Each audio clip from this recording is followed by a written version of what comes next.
o centro com milhares de jovens, show 1º de maio, que era feito para arrecadar recursos para a resistência democrática.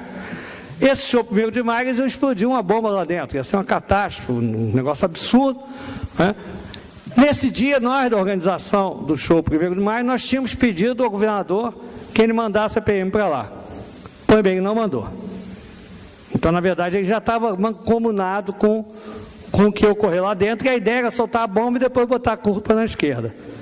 Tanto que não teve policiamento militar no show, mas na saída tinha um blitz para tentar pegar alguém de pato na hora da saída. Essa lógica, então, ou seja, que caçou o Rio Nacional, que eram deputados que pela esquerda e pela direita pensavam o Brasil, foi substituída a partir das cassações por uma lógica particularmente clientelista e perniciosa. Quando a governadora Rosinha Garotinho assumiu o governo, ela disse o seguinte: no Rio de Janeiro, depois do chaguismo e o brisolismo, por que não o garotismo? Ora, o que é isso? Não uma lógica personalista, clientelista, né? Perguntaram para o Alckmin em São Paulo se ele ia ser a favor do alquimismo, quando Mário Covas morreu. Ele falou: não, sou contra a política personalista. Possivelmente nem é. Mas a lógica política paulista não permite isso. Ou seja, existem universidades estaduais, existe pensamento crítico pensando em São Paulo, além de pensando no Brasil. Então, o primeiro desafio que eu colocaria para vocês aqui é: não vamos deixar de pensar Brasil e mundo, mas vamos pensar Rio de Janeiro. E pensar o Rio de Janeiro nas suas particularidades. Pensar no que o Rio de Janeiro tem a ver com a história nacional, mas procurar descobrir por que o Rio de Janeiro é líder em tuberculose. Por que o Rio de Janeiro ele tem uma periferia mais precária? Por que a polícia no Rio de Janeiro foi para o crime como não foi em nenhum outro lugar do Brasil? Por que o Rio de Janeiro tinha, ainda tem em muitas áreas, controle territorial como não tem em nenhum outro lugar do Brasil? Então, às vezes, se acusa a polícia carioca fluminense de ser violenta, e é. Mas, além disso, uma boa parcela dela está no crime. Isso ainda é pior ainda. É claro que com isso eu não posso deixar de colocar que o Beltrame é um cara correto, isso começa a ter mudanças do ponto de vista da política de segurança pública do Rio de Janeiro. Mas por que a gente chegou a essa realidade? Que história é essa? Que marco de poder específico para pior é esse? E aí a gente vai para a representação do Rio no Congresso Nacional. O Rio de Janeiro, que já teve Sérgio Magalhães, que era um líder nacional importante no debate, já teve Afonso Arinos pela direita, né? O Rio de Janeiro hoje, quem é que se destaca mais representando o Rio de Janeiro do Congresso Nacional? Eduardo Cunha, que é uma figura tenebrosa, costuma processar quem fala mal dele, e Garotinho, um chamando o outro de ladrão recentemente, né? Isso, de patinhos para cá e para lá. Então é uma vergonha para o Rio de Janeiro. Quando teve o escândalo do sanguessuga, era 10% da bancada federal envolvida e 30% do Rio de Janeiro. A Assembleia Legislativa, o presidente tem um poder que não existe nas outras assembleias estaduais. Tudo isso é muito pouco pesquisado. O Tribunal de Justiça do Rio de Janeiro, com seus escândalos, concursos, aonde a gente vê isso nos outros estados, nesse nível, num estado cosmopolita como o nosso? Conta a lenda no Caco, enfim, tem a ver com o que você diz, conta a lenda no Caco que teve um desembargador que foi corregedor do TJ, que ele botava o motorista dele para dar aula. E aí os alunos, o rapaz era até esforçado, ele lia ali o código e tal, era estudante de direito, dizem, mas ele chegava lá e ficava olhando o relógio, os alunos seguiram ele e pegou o carro oficial para ir pegar o desembargador. Então, quer dizer, ou seja, a gente precisa refletir sobre essa cidade, sobre esse estado, nas suas potencialidades, nas suas mazelas, no que são os blocos de poder no Rio de Janeiro. Aí vamos para a Olimpíada e Copa do Mundo. É claro que uma cidade plástica como o Rio de Janeiro, existe um historiador de arte marxista, foi prefeito de Roma, chamado Júlio Argan, que ele diz que todo país no mundo tem uma cidade que é a sua referência internacional. Quando a gente pensa nos Estados Unidos, normalmente não vai pensar Washington, pensa Nova York. Quando a gente pensa Austrália, não pensa Canberra. Alguns nem sabem que Canberra é a capital da Austrália, pensa Sydney. Quando a gente tem a oportunidade de ir ao exterior e falar que é brasileiro, provavelmente vão pensar no Rio, algum músico ou jogador de futebol, não é isso? Depois é que vem São Paulo. Então o Rio de Janeiro ele não se constrói só como capital, ele se constrói como eixo da capitalidade brasileira, como eixo da cultura, da música, do poder, das finanças, também estava aqui. Então uma cidade plástica como a do Rio, que é a referência do Brasil lá fora, é claro que eventos internacionais que tragam amor e imagem para a cidade podem ser positivos. Bom, aí nós temos que entrar na seguinte discussão: será que esse projeto, como for organizado, é bom ou ruim? Na história das Olimpíadas, tem 2 locais que se colocam vantagem: Barcelona e Londres. Aonde que foram as Olimpíadas de Barcelona e Londres? No centro da cidade ou na área central degradada. Hoje as políticas urbanas, e eu tenho o prazer de hoje discutir direito urbanístico também junto com o professor Luiz, são para adensar. Por quê? Porque hoje a população não cresce mais. A população de 0 a 19 anos, na cidade do Rio de Janeiro, na metrópole carioca, nos últimos 10 anos, caiu 8%. Então, se a cidade não cresce mais, para que expandir a cidade para áreas que não têm emprego, não têm infraestrutura? E na hora que eu faço a Olimpíada numa zona de expansão da cidade, como é Barra, como é Recreio, eu estimulo a expansão para áreas que não têm infraestrutura e não têm emprego. Ou seja, se hoje o trânsito já é ruim e as pessoas reclamam, na medida em que eu estimulo a expansão imobiliária para essas regiões, vão reclamar mais ainda, porque o emprego não está lá, vai ter que investir em infraestrutura. Então, um erro absolutamente fundamental das nossas Olimpíadas é estar fazendo as Olimpíadas numa zona de expansão. É claro que o setor imobiliário ganha, porque são terras baratas, vai se fazer imóveis e depois o nosso dinheiro que vai pagar a infraestrutura. Então, esse é um equívoco enorme do ponto de vista urbano, das Olimpíadas não terem sido feitas na zona central, na zona suburbana, na UFRJ, que aliás era o projeto quando se fez a primeira Olimpíada. Então, em primeiro lugar, eu gostaria de dizer que as Olimpíadas, como estão construídas, elas vão deixar pouco legado. E mais do que isso, por que São Paulo hoje investe em metrô e o Rio de Janeiro investe em BRT?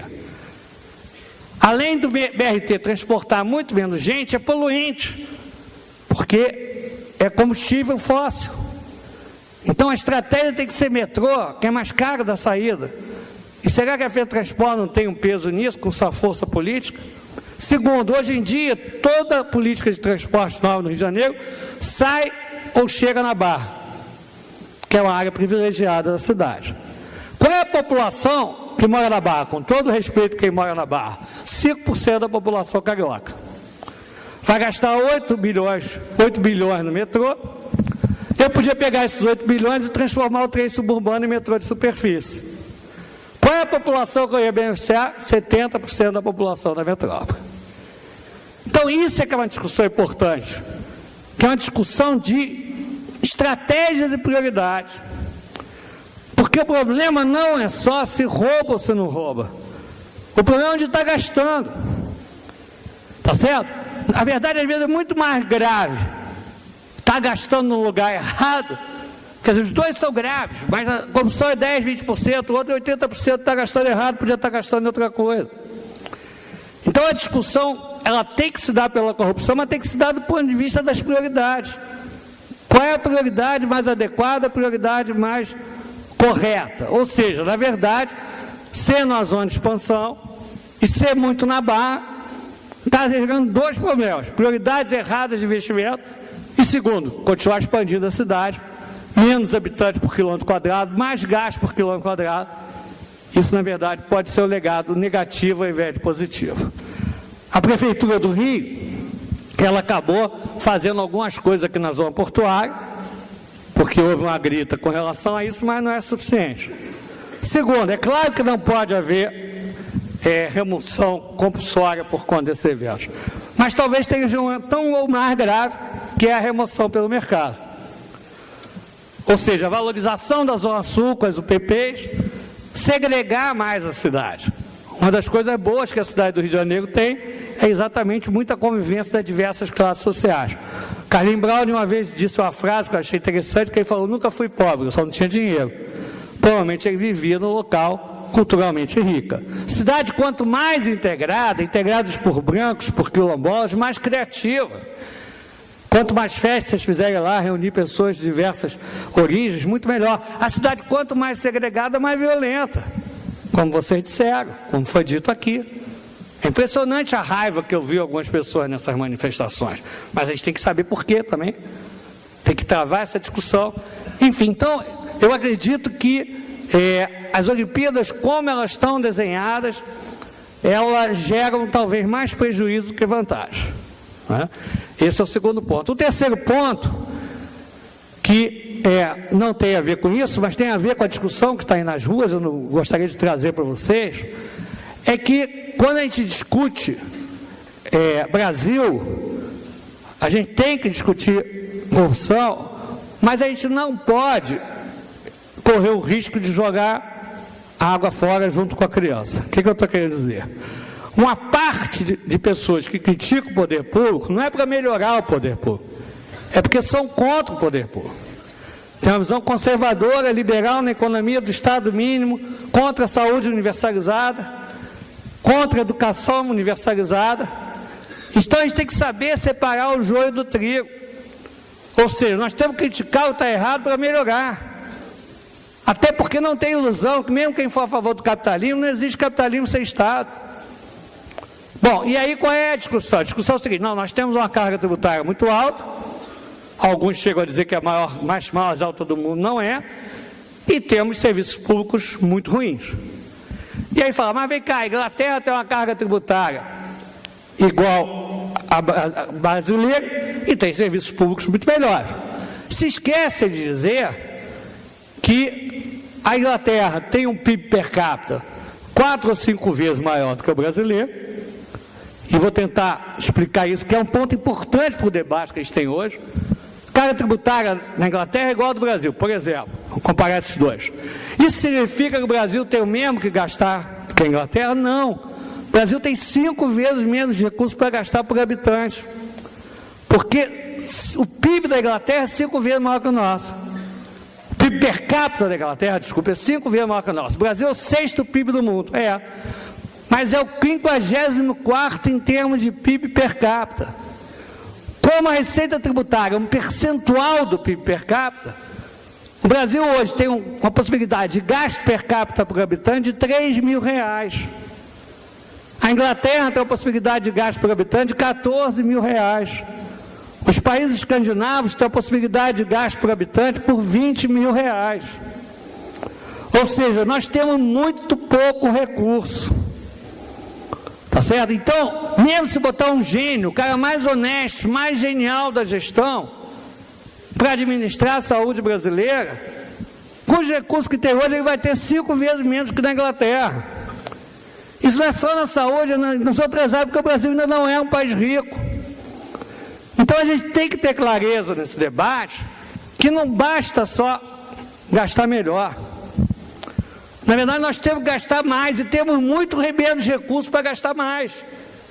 Isso dramatiza a discussão nossa sobre prioridades. Não se iludam. Nós não vamos ter padrão FIFA em todas as áreas com a riqueza que nós temos hoje. Porque nós temos 4, 5 vezes menos recursos que os países desenvolvidos para gastar por habitante. Então, nesse quadro, a questão das prioridades se coloca com muito mais dramaticidade. Por isso que é importante a gente definir prioridades. Isso é uma coisa absolutamente fundamental e decisiva. É claro que a prioridade não deveria ter sido gasto em estádios que alguns deles possivelmente vão virar elefantes brancos. Eu tenho um amigo que é sobrinho do João Saldanha, que estuda isso, tem doutorado sobre isso. Quer dizer, a gente vai gastar com esses estádios 60 bilhões de reais. É muito dinheiro? É. Mas quanto é que a gente gasta hoje em saúde, que é insuficiente, por ano? 200 bilhões de reais. Todo ano. E esses estados a gente vai gastar 60 bilhões num único ano e acabou. Pelo menos do ponto de vista do investimento. Então a gente tem que ter clareza também das ordens de grandeza dos números. Senão a gente se perde em números que são altos para nós como pessoa física, mas que às vezes podem nem fazer cosquinha do ponto de vista do gasto de um país que tem milhares, milhares e milhares de pessoas. Então, já saindo da temática do Rio de Janeiro, porque também é a nossa mania, mas eu acho que a gente tem que ter clareza também de procurar olhar qual é a disponibilidade de receita pública que se tem. E mais, gente, se a gente quiser manter o que está na Constituição de saúde pública universal, de educação universal, não há como diminuir a carga tributária, não há. Então temos que mudar a Constituição, mas esse é o debate. E não vamos poder ter saúde pública universal. Vamos ter que ter o modelo americano, não inglês, não italiano, não escandinavo. Então não dá para a gente defender saúde pública universal e defender que o governo tem que ter menos recursos. Tem que ter um bom governo, é outra coisa, gastar melhor. Mas hoje a receita é pequena para o que a gente propõe para esse país. Então esse é o debate que a gente tem que procurar discutir. É claro que a gente tem que simplificar a estrutura tributária, ela hoje é muito complexa. Eu costumo provocar meus alunos, mas dizendo o seguinte: quem é que ganha com a estrutura tributária complexa? Só dois setores, são os contadores e os advogados tributaristas. É claro que se a gente simplificar a estrutura tributária, vai ter menos sonegação, tem menos espaço para olhar quais são as possibilidades do ponto de vista legal nessa estrutura complexa, simplifica a vida da empresa, do cidadão. Por último, o Brasil tem muito imposto sobre a produção e o consumo, que aí é regressivo, porque quando você compra uma cerveja, ou o Ike, ou eu, todos nós pagamos o mesmo imposto, e tem pouco imposto sobre a renda e a riqueza. Por que o carro, a produção industrial em outros países é mais competitiva? Porque não tem imposto sobre a produção.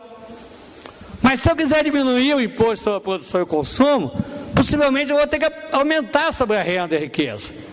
E aí uma boa parcela do nosso jornalista vai infartar, mata um, não é isso? Tá certo? Vai convocar um golpe. Né?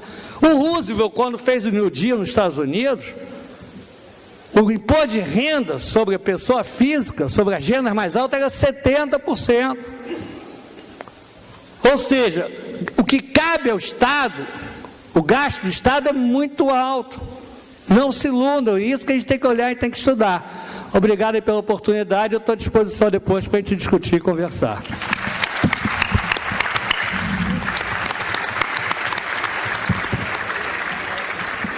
Antes de passar a palavra para a Jane Nascimento, eu só gostaria de lembrar que a coordenação resolveu que vai ser necessário uma rubricazinha no carimbo antes de sair, só para o pessoal já se programar, tá bom? Eu passo a palavra agora para a Jane.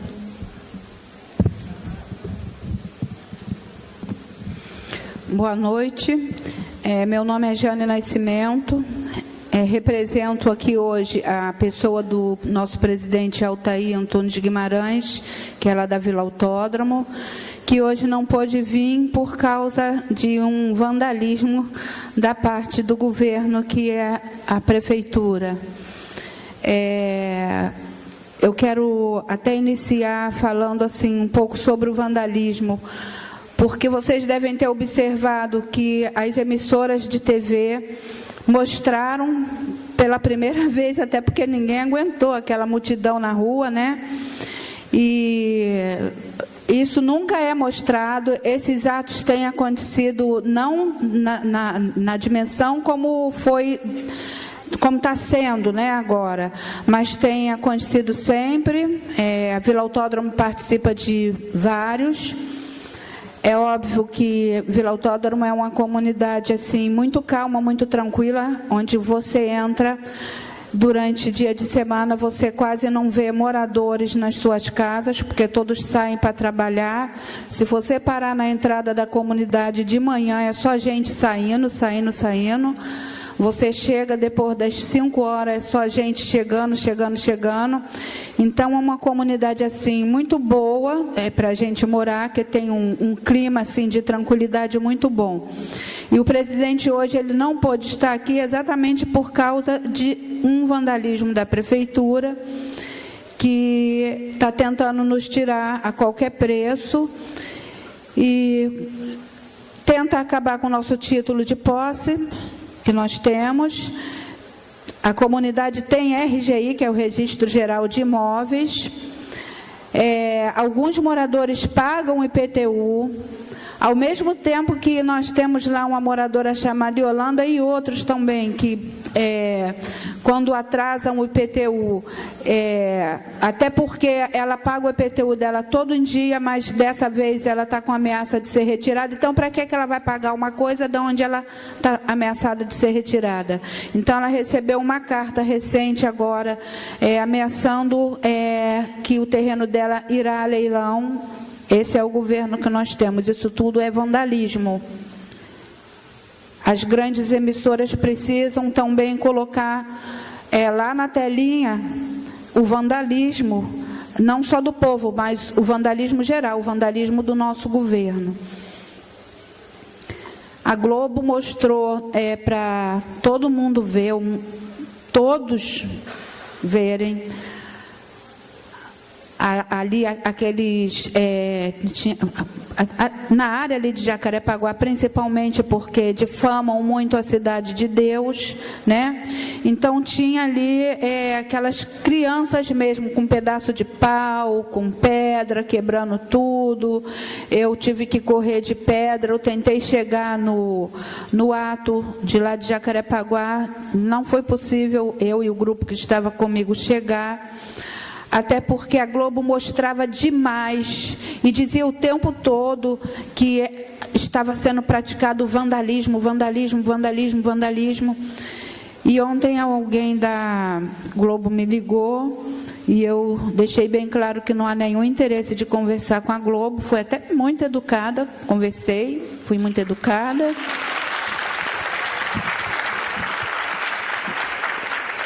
E ela me ouviu também pacientemente, porque eu disse o seguinte: todas as emissoras mostraram a parte bonita da militância, das pessoas na rua reivindicando, mas a Globo, vocês procuraram mostrar mais a parte ruim da sociedade, que também era uma forma de reivindicar, de dizer agora eu vingo, vou aproveitar e vou me vingar, porque a segurança, a polícia, ela fica ali rodeando o povo que está pacificamente reivindicando.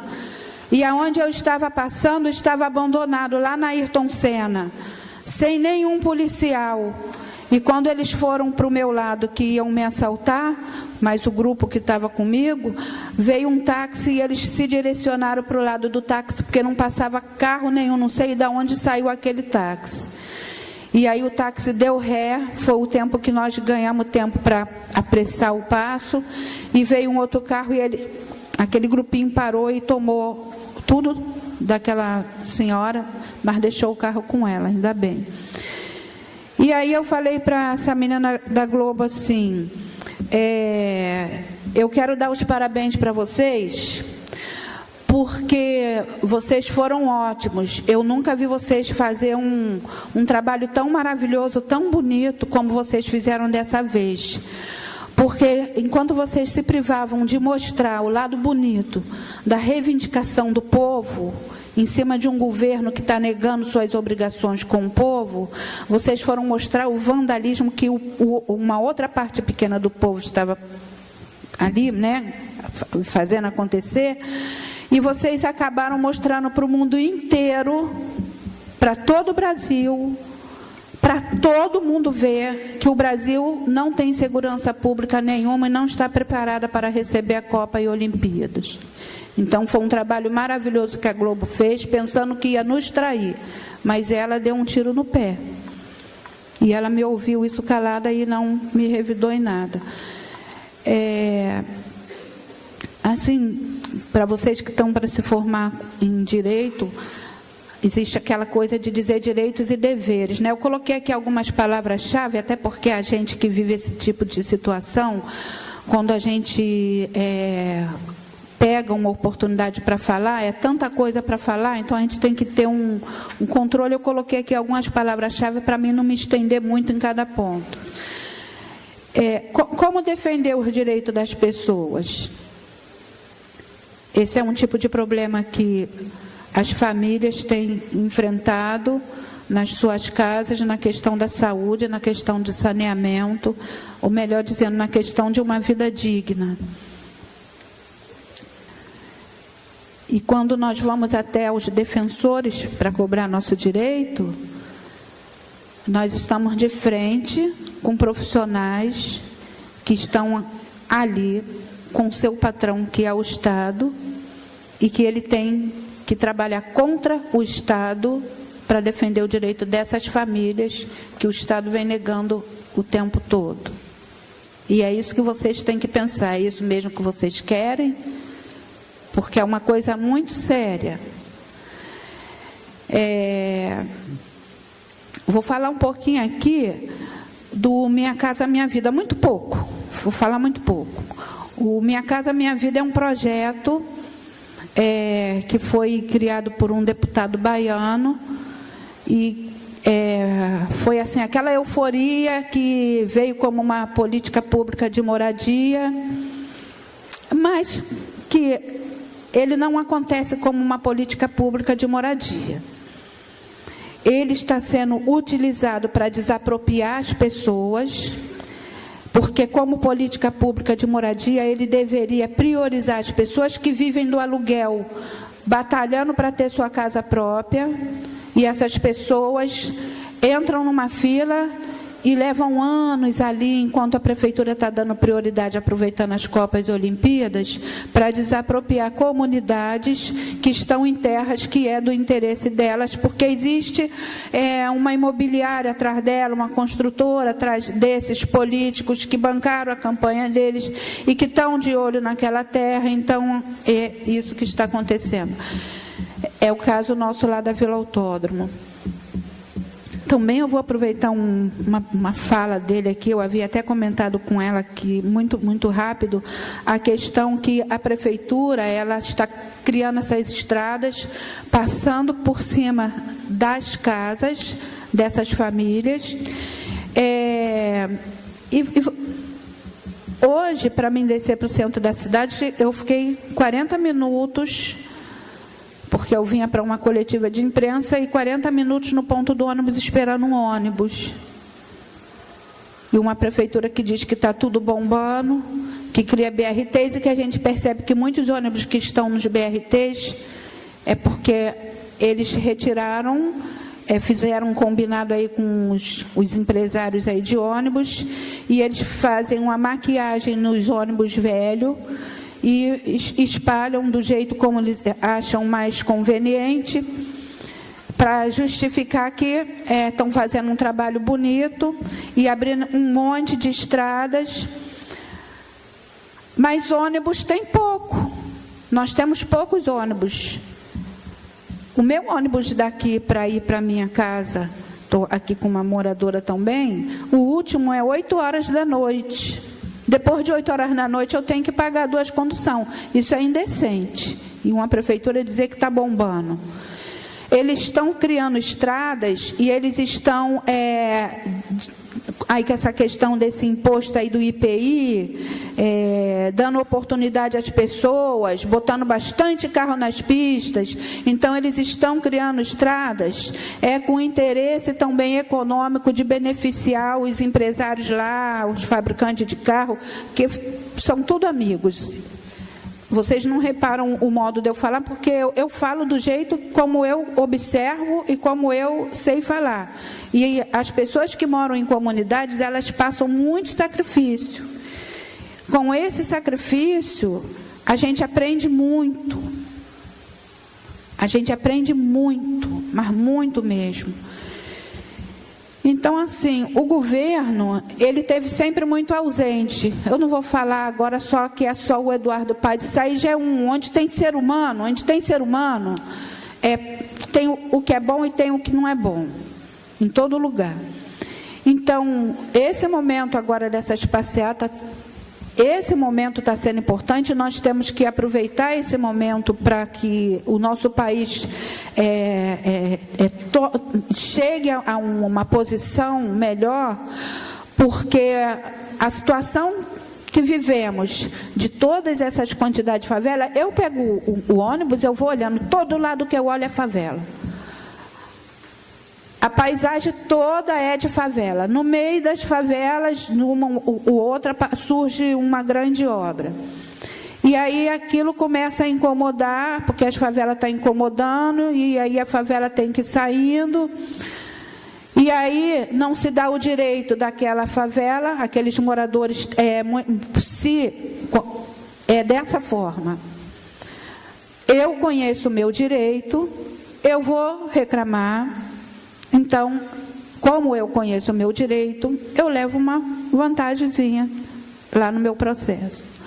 Mas se alguém, que a maioria do povo não conhece o seu direito, então, se ele chega para reclamar, a situação dele, no geral, quando é atendido em uma pessoa, é quebrado. Porque ele vai sair dali sem um direito. A prefeitura vai chegar e vai quebrar a casa. É necessário que seja em grupos grandes para poder ser atendido, e nem sempre assim é bem sucedido. Isso porque existe uma pressão que vem de cima para baixo, e eu já vou avisando, todos vocês sofrerão pressão do Estado, do patrão de vocês. Não estou botando medo, não. Eu estou pedindo coragem e disposição para mudar esse Brasil. Ainda hoje, para mim conseguir entrar na defensoria, a doutora me ligou e disse, já está fechado, mas você vem e avisa que eu estou aqui dentro te aguardando. E eu cheguei e vieram uns 10 na porta, está ela ali que não me deixa mentir, com uma pressão, não entra, não entra, não entra. E eu dei pressão, eu entro, eu liguei, eu vim agora de tal lugar, e eu vim determinada, e me chama ela, por favor, e fiquei com o meu pé ali, firme, e aí consegui ser atendida, porque é desse jeito que as coisas acontecem. O cidadão, ele não tem direito a nada. Aí vamos falar o inverso. Vila Autódromo está numa área acrescida, para quem não sabe, quando eles foram fazer lá o autódromo, eles aterraram muito, porque eu morava naquela região ali já, eu tinha 8 anos de idade, hoje eu estou com 57, e eles aterraram muito aquela região ali, de onde era o antigo autódromo, que já está todo quebrado, que agora é o Parque Olímpico, que está sendo construído. Fizeram vários canais por dentro da lagoa para retirar areia, para aterrar a área para fazer o autódromo. Eu era criança, mas eu me lembro. Muitas dragas se afundaram e ficaram perdidas até hoje dentro da lagoa.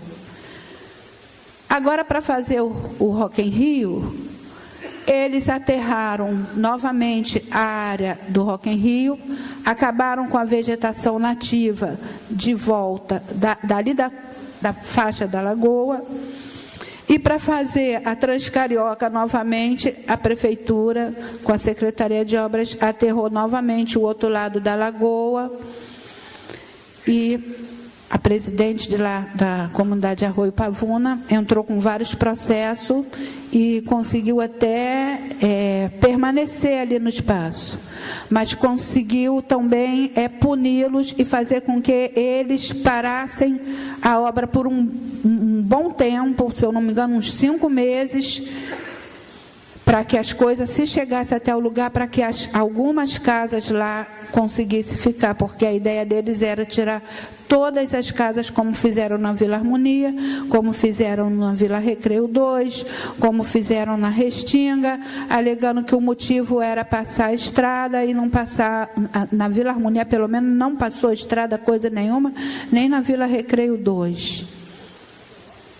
O interesse é desocupar a área, porque é uma área que eles estão cada dia mais considerando valorizada, como a Curicica, que já tem trechos que passaram a ser chamados de Jardins da Barra, e a Curicica vai deixando assim de ser Curicica. Então, o governo, ele não está fazendo nenhum tipo de política suficiente para a população. Por isso que está essa revolta na rua, e tem que estar mesmo. Mas ele critica a Vila Autódromo de estar na faixa marginal na Lagoa, conforme a juíza decretou que uma parte da Vila Autódromo deverá ser retirada em outubro de 2009, por conta de estar ocupando a faixa marginal da Lagoa, mas, ao mesmo tempo, a Prefeitura está aterrando a Lagoa. E ninguém faz nada. A gente coloca isso na internet, a gente procura uma ajuda e ninguém faz nada. Então, por isso, a Vila Autódromo também se acha no direito de permanecer ali, porque nós não estamos destruindo a faixa marginal da Lagoa. Porque, desde que eu conheci aquela área ali, a Lagoa, ela era uma qualidade de água, transparente. Como criança, entrava ali, pescava, pegando peixe dentro das locas de pedra. Hoje, dizem que as favelas poluem a Lagoa. Mas, se vocês forem entrar ali naquelas avenidas novas ali, do Rio 2, beirando ali, perpendicular com a Ayrton Senna, se essa hora vocês passarem por lá de carro, de ônibus, a pé, como for, vocês não aguentam a caatinga do esgoto que sai daqueles prédios para dentro daquele rio e que vai para dentro da Lagoa. Mas a Globo adora pegar lá umas informações e jogar no ar, ajudando a Prefeitura, ajudando o Sérgio Cabral, que é a favela que está fazendo a poluição. Aonde que a gente vê saneamento básico nessa cidade? A gente não vê. Só vazamento dos esgotos nas ruas. Uma vez me chamaram para fazer um debate, participar na Câmara dos Vereadores. Pode ter até algum aqui, porque eu falei lá, porque eu não vou falar aqui. E na hora de eu chegar até a Câmara, eu tive que me esquivar pelo canto, com cuidado para não pisar no esgoto. A primeira pergunta que eu fiz foi a seguinte: como é que me chamam aqui para falar de saúde, falar de remoção e de moradia digna, se eu... Desculpa, mas eu falei, se eu tive que pisar no cocô de vocês, se nem vocês administram a casa de vocês. E é verdade. No dia seguinte eu voltei e estava tudo limpinho lá. E hoje eu volto, sempre olho, está tudo limpinho lá. Então, assim, o governo quer nos punir, mas ele não cumpre o dever dele. Então, eu acho que esse momento histórico, a minha filha, a mais nova, está com 18 anos, a outra com 22. A de 18 anos chegou para mim e falou assim: mamãe, eu vou continuar a minha vida dizendo que estou vivendo um momento histórico. Porque essa minha filha, ela sofreu muito com repressão. A Secretaria de Saúde, a Secretaria de Educação, por conta de eu lutar pelos direitos das famílias, das comunidades que estudavam naquela escola. Eu fazia parte do Conselho Escola-Comunidade, que acho, nem sei se isso existe hoje, porque naquela época eles ficaram muito revoltados, porque eu tentava ali buscar o correto, e eu fui punida por isso. Usaram a minha filha. Minha filha até hoje ela faz tratamento, mas ela também aprendeu muito com isso. Hoje não é qualquer um que passa ela para trás. Hoje ela toma um remédio para controlar a depressão dela. Mas eu ganhei mais força ainda. Eu ganhei mais força ainda para fazer a luta. Eu não tenho medo de chegar e falar o que eu sinto, porque nós não podemos ter medo. Eu vou para casa daqui a pouco, vou descansar, preocupada que de manhã tem que levantar para estar na comunidade mobilizando os moradores, por conta que a Prefeitura hoje chegou com uma draga para derrubar algumas casas da comunidade. A comunidade está sobre júdice, está lá com processo, aguardando a decisão do juiz, e a Prefeitura está querendo passar por cima do juiz, já que ele não decidiu tirar todas as casas, foi somente as partes que estão na faixa marginal. Então, a Prefeitura está querendo passar por cima do juiz.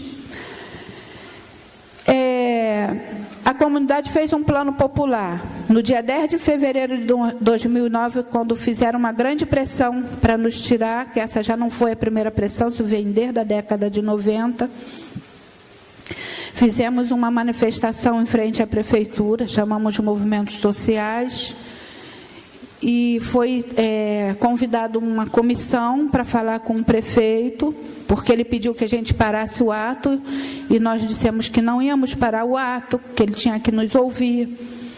E nessa comissão ele disse o seguinte: nenhuma comunidade será retirada. Estava lá Vila Harmonia, Restinga, Vila Recreio 1, Vila Recreio 2, Vila Autódromo, Canal do Anil, várias comunidades e várias representantes de movimentos sociais, porque não podemos lutar sozinhos, nós temos que estar sempre acompanhados. E quando foi nessa reunião, Eduardo Paz disse assim: nenhuma comunidade será derrubada. E nós falamos, achamos na internet uma listagem de que 100 e poucas comunidades vão ser removidas por conta da Copa Olimpíadas. Nós entramos lá no site da ADEMES, que são as grandes associações comerciais, industriais, que são os nossos prefeitos, porque nós não temos prefeito Eduardo Paz, coisa nenhuma. Nossos prefeitos são os grandes comerciantes, que dominam e controlam eles. Entendeu? Então, marcou uma reunião para a gente voltar no dia 3 de março de 2010. E voltamos, e propomos uma contraproposta a prefeitura pelo fato deles quererem nos tirar e jogar para Santa Cruz. Já ganhamos um ponto porque agora eles construíram, ou melhor dizendo, e aí nós conseguimos criar o plano popular, convidando a população, com a UF, com a UFRJ, o pessoal do IPU, e conseguimos criar um plano popular, todo dentro da lei, todo direitinho, e apresentamos no dia 8 de agosto de 2012 para o Eduardo Paz. Aí ele disse assim: 45 dias vou dar uma resposta a vocês. Aí ele correu, passaram-se uns 3 meses e ele lançou, pela primeira vez que eu vi isso na minha vida, um condomínio que é o Parque Carioca, mais ou menos a 1.000 metros da Vila Autódromo. Houve essa melhora de não mais nos jogar para Santa Cruz, porque em cima da lei eles não podem fazer isso, e nós batemos em cima da lei. Mas ele ignorou totalmente o plano popular, desfeiteou o professor Carlos Weine, Gisele Porto, que é urbanista, e todo o grupo, professora Regina, todo o grupo. Desconsiderou. Se alguém conseguir entrar no site da UOL, tem a Sabatina, onde Eduardo Paz fala sobre a prisão compulsória das crianças por conta do crack. No meio dessa reportagem, alguém puxa o caso das remoções e ele faz assim um pouco caso, ele faz uma desfeita a esses profissionais. Eu achei isso muito ruim da parte dele. Então, ele ignorou totalmente o plano e agora ele chega à conclusão de mandar máquina com a Marli Peçanha, que é uma funcionária que está ao lado dele, hoje, isso foi hoje. Só que enquanto eles estavam preparados lá, a gente já calculava que eles fossem mandar máquina, nós mandamos os moradores ameaçados descer para a defensoria e se documentar. E eles chegaram e acharam os moradores documentados e não puderam entrar. Então, nós temos que fazer dessa forma. E uma ideia que eu vou deixar aqui para vocês pensarem, é muito bom, esse trabalho de vocês é muito bom, não é um trabalho ruim não, tá? Mas quando a gente faz com amor, tudo que a gente faz com amor é bom. E vai trazer muito conhecimento, vai enriquecer muito vocês, porque cada caso vai ser um caso diferente, mas é necessário, sabe o quê? Que vocês procurem conhecer a natureza de cada caso, de cada comunidade, cada uma é diferente da outra. Entendeu? Para que vocês tenham um trabalho com êxito. Porque a melhor coisa é a gente ter aquele prazer de ver que a gente ali batalhou por uma coisa e aquilo deu certo. Entendeu? E é muito importante vocês irem dentro das comunidades, conhecer as comunidades, porque as comunidades, elas infelizmente, elas são tratadas assim. Quando a gente chega na porta da prefeitura, se chegar um grupo de 10, de 20, eles já começam a prestar atenção. No nosso caso, no dia 10 de fevereiro de 2011, eles fecharam toda a prefeitura, nem os funcionários entravam, nem os funcionários saíam. E era um movimento pacífico. Qual foi a impressão que ficou? De que eles nos trataram como se fôssemos bandidos. E não era. A gente estava indo ali cobrar o nosso direito. Eu vou encerrar por aqui, porque é muita coisa para falar, mas também cansa, né? A gente começa a falar, muitas pessoas começam a cansar, mas eu fico também à disposição. A Vila Autódromo também está à disposição. Amanhã vamos participar de um ato no Horto, lá na Rua Pacheco Leão. Depois de amanhã, pretendemos participar de um outro ato na Sans Pena, não é? Sans Pena? 9 horas da manhã. Mas vamos ter que deixar a comunidade lá preparada, porque a situação é desse jeito. Convocaram para uma comitiva hoje no centro, eu vim, na hora da Record ouvir a Vila Autódromo, a Record não quis ouvir. Gente, eu fiquei com uma revolta, até o rapaz da Rádio Petroleira estava do meu lado e falou, não, fica calma, porque eu te conheço. Porque eu fui obrigada a virar para a repórter e falar assim, o dia que vocês forem especular a comunidade, eu vou me armar de peixeira e vou enfrentar vocês, que não vou nem com revólver. Porque eu acho vocês muito abusados. Quando interessa, vocês vão. Agora, nós estamos pedindo socorro, não pode ouvir, não pode dar atenção, não pode nada. E fazer a gente vir aqui para gravar 1 minuto, a Record gravou 1 minuto.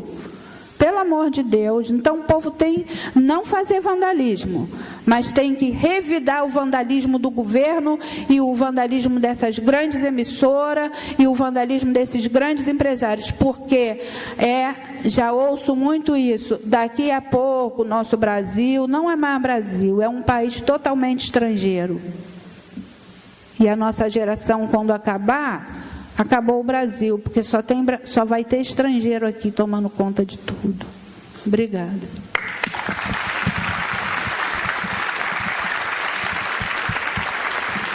Nós gostaríamos de agradecer a fala da Jane, do Sacopan e do professor Mauro Osório, bem como do Adidamu. Agradecer, evidentemente, a todos os estudantes que enfrentaram fila no credenciamento, que estão aqui até agora interessados no debate e que vão continuar conosco participando. Agradecer imensamente a organização do teatro, ao áudio e vídeo, sempre presente nos nossos eventos, CEPUERJ, a OAB, a direção da Faculdade de Direito da UERJ. Lembrando a todos a necessidade de dar uma rubricazinha com o pessoal da organização no carimbo do crachá. E amanhã a gente continua às 9h30 da manhã no auditório 11, aqui no primeiro andar, no prédio principal da UERJ, no bloco F. Obrigada, gente. Boa noite.